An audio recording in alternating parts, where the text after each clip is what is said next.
조선에도 콜라가 있었을까요? 설탕물에 캐러멜 색소를 넣고 얼음 동동 띄워 마시는 그런 콜라 말고요. 어느 날 조선 사람이 우물물을 한 모금 마셨는데 혀끝이 따끔하고 목 안쪽이 시원하게 찌르르 울렸다면요. 그 사람은 이렇게 말했을지도 모릅니다. 이 물 좀 이상하다. 후추처럼 맵고 차다. 오늘 이야기의 주인공은 바로 이 이상한 물입니다. 현대식으로 어그로를 끌자면 조선의 콜라입니다. 그런데 시작부터 정정해야 합니다. 조선의 탄산수는 콜라가 아니었습니다. 달콤한 청량 음료도 아니었습니다. 조선 사람들에게 이 물은 마시는 음료이기 전에 몸을 고치는 물, 씻으면 낫는 물, 왕이 요양하러 찾아가는 물에 가까웠습니다. 그러니까 진짜 흥미로운 질문은 이겁니다. 한반도 사람들은 왜 톡 쏘는 물을 처음부터 맛있는 물이 아니라 약이 되는 물로 받아들였을까요? 이 이야기를 하려면 충청북도 청주, 그 중에서도 초정이라는 곳으로 가야 합니다. 초정약수, 이름은 한 번쯤 들어보셨을 겁니다. 여기서 초는 대체로 후추나 산초처럼 맵고 톡 쏘는 감각을 떠올리게 하는 글자로 설명됩니다. 정은 우물입니다. 쉽게 말하면 초정은 후추처럼 톡 쏘는 물이 나오는 우물이라는 뜻으로 전해집니다. 이 이름 자체가 이미 한편의 시음평입니다. 요즘 같으면 탄산감이 살아있다고 말할 텐데 당시 사람들은 그 감각을 후추에 비유한 겁니다. 탄산이라는 화학 용어가 없어도 혀는 알고 있었던 거죠. 이 물은 평범한 물이 아니다. 차갑고 맵고 찌른다. 이 감각은 조선시대 기록에도 남아 있습니다.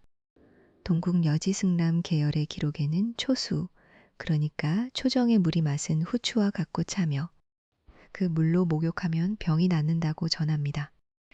여기서 중요한 건 한 문장 안에 두 가지가 같이 들어있다는 점입니다. 맛의 묘사와 치료의 기대. 조선 사람들은 이 물을 신기하게 맛보았지만 동시에 몸을 돌보는 물로 이해했습니다. 우리가 오늘날 탄산수를 떠올릴 때 가장 먼저 생각하는 건 청량감입니다. 기름진 음식을 먹고 나서 한 모금, 운동하고 나서 한 모금, 혹은 탄산음료 대신 마시는 조금 덜 죄책감이 드는 물. 그런데 전근대 사회에서 특별한 물은 대개 맛보다 효능으로 먼저 해석됐습니다. 산속의 약수, 온천, 냉천, 광천수 같은 것들이 그렇습니다. 물이 유난히 차다. 쇠맛이 난다. 냄새가 난다. 톡 쏜다. 이런 특징은 그냥 재미있는 맛이 아니라 자연이 뭔가 힘을 품고 있다는 신호처럼 받아들여졌습니다. 그래서 초정약수도 단순히 맛이 특이한 물에 머무르지 않았습니다. 마시고 씻고 몸을 담그는 물이었습니다. 물론 여기서 조심해야 할 점이 있습니다. 옛 기록에 병이 낫는다고 나온다고 해서 그것을 현대의학적으로 그대로 검증된 효능이라고 말할 수는 없습니다. 이건 당시 사람들이 그 물을 어떻게 이해했는지에 대한 기록입니다. 다만 그 인식만으로도 충분히 흥미롭습니다. 탄산수는 한반도에서 처음부터 카페에 세련된 물이 아니었습니다. 몸이 아픈 사람이 찾아가는 물이었고 소문을 듣고 길을 나서는 물이었습니다. 이 물의 역사에서 가장 강력한 장면은 역시 세종입니다. 조선왕 조실록에는 세종이 청주 초수궁에 거둥했다는 기록이 남아 있습니다. 초수궁은 말 그대로 초수, 그러니까 초정의 물과 연결되는 행궁으로 이해됩니다. 행궁은 왕이 궁궐 밖에 나갔을 때 머무는 임시 궁궐입니다. 후대의 지역 자료들은 세종이 눈병이나 여러 질환을 다스리기 위해 초정일 때에 머물렀다고 설명합니다. 체류 기간은 자료마다 조금씩 다릅니다. 그래서 정확히 며칠이라고 못 받기보다는 세종이 2차례 머물렀고 전체적으로 넉 달 안팎의 요양서사가 전해진다고 말하는 편이 안전합니다. 여기서 상상해 볼 만한 장면이 있습니다.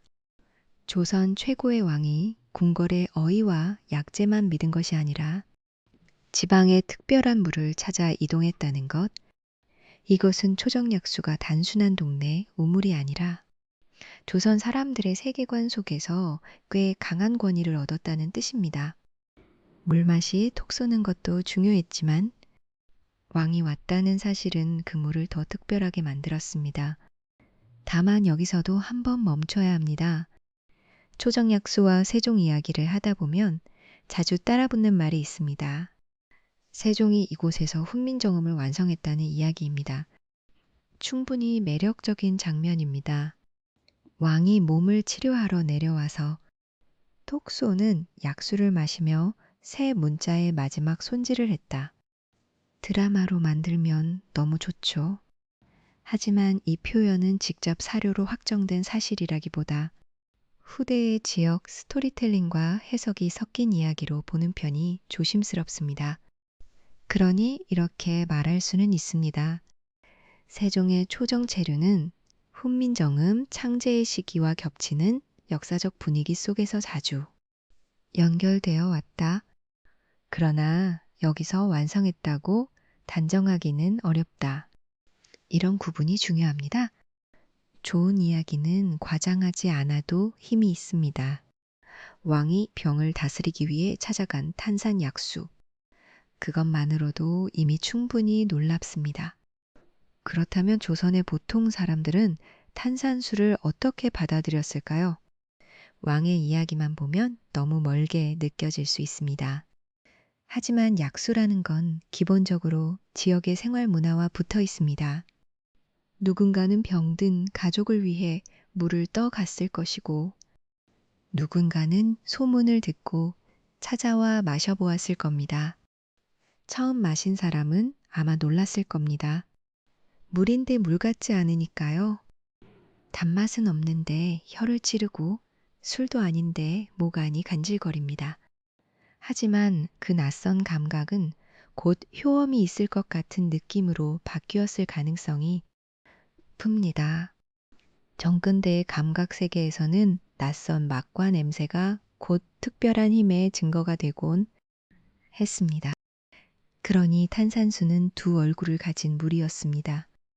하나는 재미있는 물, 마시면 깜짝 놀라는 물, 다른 하나는 엄숙한 물, 몸을 고치기 위해 찾아가는 물. 오늘 우리가 탄산수를 마시며 느끼는 가벼운 청량감과 조선 사람들이 약수 앞에서 가졌을 기대감은 출발점이 달랐던 겁니다. 시간이 흘러 근대와 현대가 되면 이 물의 의미가 바뀌기 시작합니다. 약수터의 물은 여전히 약수였지만 동시에 상품이 될 수 있는 물이 됩니다.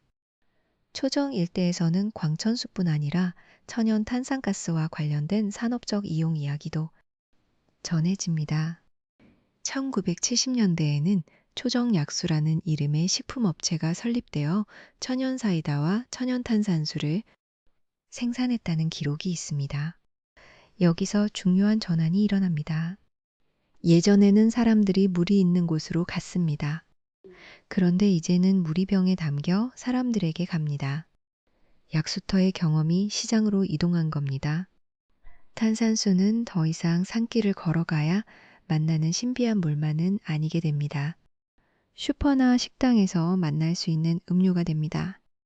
물론 이때도 천연이라는 말, 약수라는 이미지는 여전히 강하게 남아 있습니다. 사람들은 단순히 단맛만 산 게 아니라 지역의 물이 가진 특별함까지 함께 산 셈입니다. 그리고 1980년대에 들어오면 많은 분들이 기억하는 이름이 등장합니다. 맥콜입니다. 맥콜은 1982년에 출시된 보리 탄산음료로 알려져 있습니다. 기업 자료에 따르면 오랫동안 팔린 장수 음료이기도 하죠. 맥콜을 조선의 탄산수와 곧장 같은 선에 놓을 수는 없습니다. 조선의 초정약수는 무가당 천연탄산수에 가까운 약수였고 메콜은 현대 식품 산업 속에서 만들어진 보리 탄산음료입니다. 하지만 문화사적으로 보면 둘 사이에는 흥미로운 연결이 있습니다. 한반도에서 톡 쏘는 물은 처음에는 약수로 존중받았고, 시간이 지나면서 지역의 탄산음료, 천연사이다, 보리 탄산음료 같은 대중상품의 이미지와 만났습니다.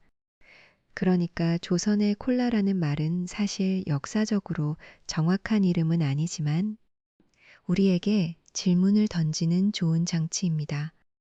조선 사람들이 콜라를 마신 게 아니라 우리가 콜라의 감각으로 조선의 약수를 다시 바라보게 되는 겁니다.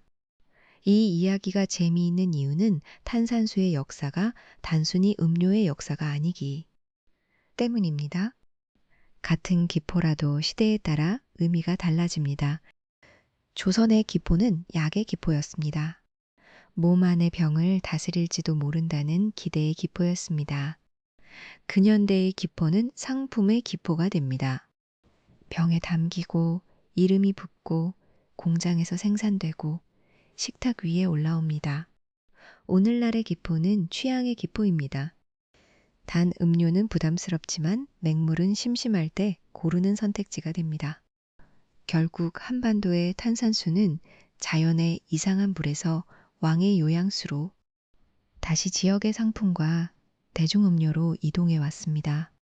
우리가 지금 탄산수 한 모금을 마실 때 느끼는 그 짧은 따끔함 뒤에는 생각보다 긴 시간이 숨어 있습니다. 오늘의 결론은 이 한 문장입니다. 한반도의 탄산수는 처음부터 시원한 음료가 아니라 몸을 고친다고 믿었던 물이 시대를 지나 즐기는 물이 된 역사입니다.